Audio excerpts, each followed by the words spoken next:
Pre സീസണിൽ കണ്ട മിയാമിയെ ആയിരുന്നില്ല MLS-ലെ തുടക്കം മുതൽ കാണാൻ സാധിച്ചത്. ഒരു മോശമല്ലാത്ത രീതിയിലുള്ള മികച്ച തുടക്കമാണ് മിയാമിക്ക് ലഭിച്ചത്. ആദ്യ മത്സരത്തിൽ മികച്ച വിജയം സ്വന്തമാക്കിയ മിയാമി രണ്ടാം മത്സരത്തിൽ സമനിലയിൽ കുടുങ്ങുകയായിരുന്നു. ആദ്യ മത്സരത്തിൽ നിർണായക അസിസ്റ്റുമായി സൂപ്പർ താരമായ ലയണൽ മെസ്സി മികച്ചു നിന്ന പോരാട്ടമായിരുന്നു. രണ്ടാം മത്സരത്തിൽ ടീം തോൽവിയിലേക്ക് പോകുമെന്ന് തോന്നിച്ചിരിക്കുകയായിരുന്നു മെസ്സി ജോർഡി ആൽബ കോംബയിലൂടെ മെസ്സി ഗോളടിക്കുന്നത്.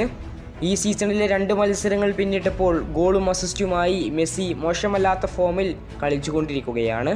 എന്നാൽ ഇപ്പോൾ ഇതാ MLS താങ്കളുടെ ടീം ഓഫ് ദ വീക്കിനെ പ്രഖ്യാപിച്ചിരിക്കുകയാണ്. ഇവിടെയും താരം മറ്റാരുമല്ല, സൂപ്പർ താരമായ ലിയണൽ മെസ്സി തന്നെയാണ്. ഗോൾ കീപ്പറായി ഇന്റർ മിയാമിയുടെ ഗോൾ കീപ്പറായ കലണ്ടറാണ്. പ്രതിരോധ നിരയിൽ ക്യാമ്പസ് മെലാൻഡെ ത്രോസ്ലോൺ, മധ്യനിരയിൽ ഗുയിറ്ററസ്, റിക്കി പുയിങ്, ഇൽറാമെൻഡിയും പിന്നെ ലോയും, മുന്നേറ്റ നിരയിൽ ആൻ്റണി ബെൻഡിക്കെ, സൂപ്പർ താരമായ ലിയണൽ മെസ്സി.